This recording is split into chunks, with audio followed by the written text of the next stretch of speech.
this is the environment that we are in.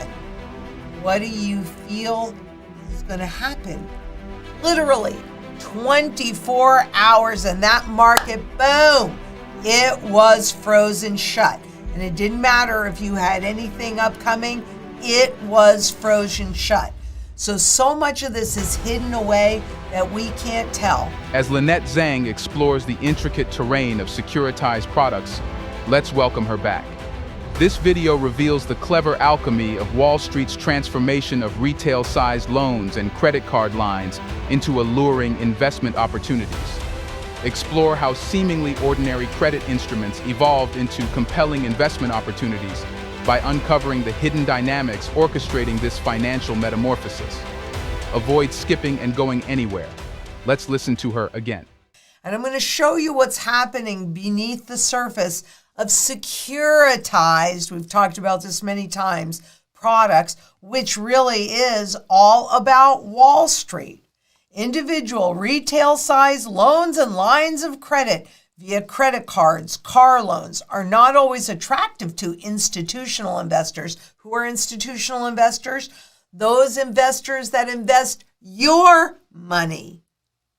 Okay, so those are not always, given the burden and cost associated with servicing hundreds or thousands of distinct assets.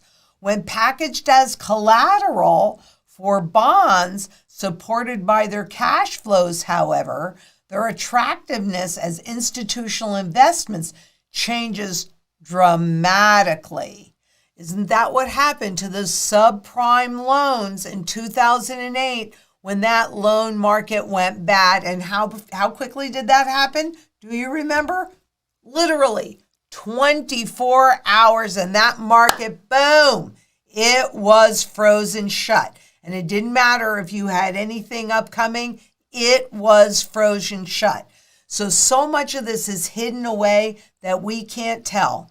But these securitized loans packaged and sold as bonds are easily traded and held by institutional investors investing your money, allowing retail consumers to get reduced cost access to the credit they need, so to take on more debt. So we're counting on a strong consumer. All of these products go away. They also afford institutional investors the opportunity to diversify their portfolios beyond traditional corporate and government bonds. And their version of diversification is still all based on the dollar. So unless you have tangibles outside of the system, you ain't diversified, regardless of what your perception is. So what are some of these products? Credit cards, equipment, CDOs, that's collateralized debt obligations, structured finance, student loans, automobile loans, others, and CLOs, collateralized loan obligations. What took down the system before were the CDOs. What very well could take it down this time are the CLOs. We've talked about that many times in the past. But these are all Wall Street products, and they make money and transfer risk to you. And you can see how this third quarter issuance, the U.S. Treasury, and they're going to be issuing more and more bonds, and there is not the appetite out there for it. Mortgage-backed securities, corporates, agencies, and asset-backed securities. I mean, this is the environment that we are in.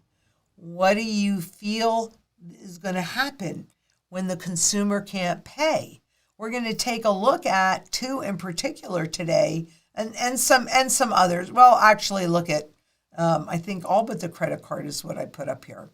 Because more student loan borrowers are walking away from their debt in bankruptcy. Now, it used to be that you couldn't walk away from that student loan debt. But about a year ago, they changed those rules. More people with federal student loans have been able to walk away from their debt in bankruptcy court due to a Biden administration policy change announced last November. And in the first 10 months of the new policy, student loan borrowers filed more than 630 bankruptcy cases, a significant increase from recent years because look at what that chart looks like.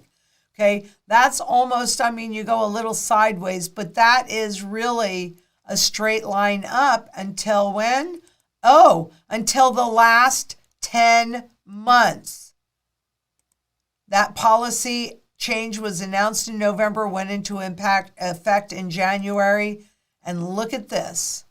Let me give you a closer look at it. Oops, because that's where it is. So the first 10 months, this is the first time that we have seen a decline in this. And that means that they're walking away from their student loans. And all of these student loans, 1.737 trillion, have all been turned into products that have been sold back to you in your retirement plans, in your pension plans, in your 401k plans. How do you feel about this? Because what that means to you is that if you're sitting on this stuff, there's going to be more and more and more bankruptcies. This is just the first 10 months of the year. But as people realize they can walk away from these student loans, they're going to more and more and more. Let me read that for you again. Even with projected default rates around 100%,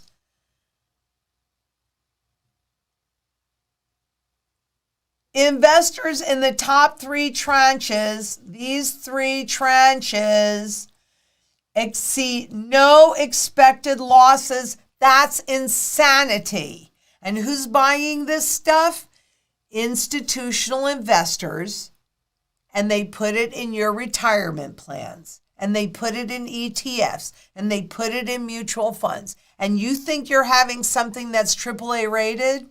And it's not really AAA rated when you look beneath the surface. It's crazy, and we saw what happened. No bond is bulletproof.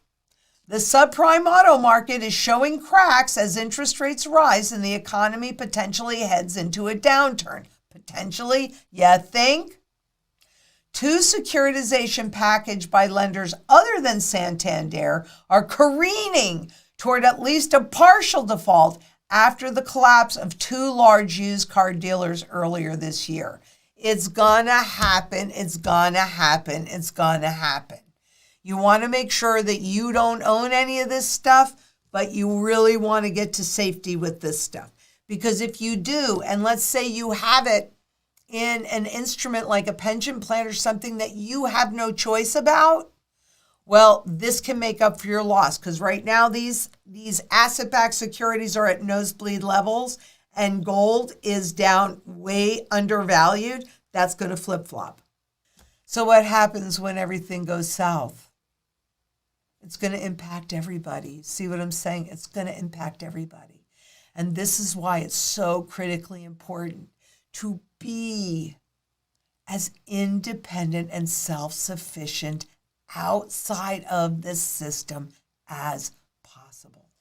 And one of the tools that they use in derivatives, and these are from, you've seen this, if you've been watching me at all, you've seen this graph and this report from the Office of the Comptroller of the Currency on derivatives in the FDIC insured banks. And these are gold derivatives. That's gold that does not nor ever will exist.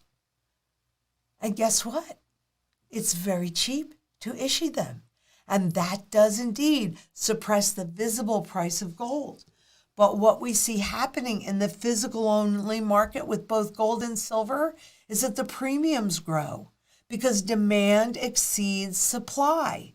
And unlike derivatives and unlike all of this garbage that they're issuing, there's no finite amount of that. They can issue as much as the market will bear, but there is a finite amount of this. And where all that other stuff is used in one part of the market, this is used in the entire, every single sector of the global economy. So there's always demand. As Lynette Zhang has shed light on the profound transformations occurring beneath the surface of financial markets. Stay tuned for more expert insights and unraveling of intricate financial landscapes. Remember, understanding these dynamics empowers us to navigate the ever-evolving realm of investment with clarity and confidence. If you like this video, please share it with your loved ones and subscribe to get daily information videos. Thank you.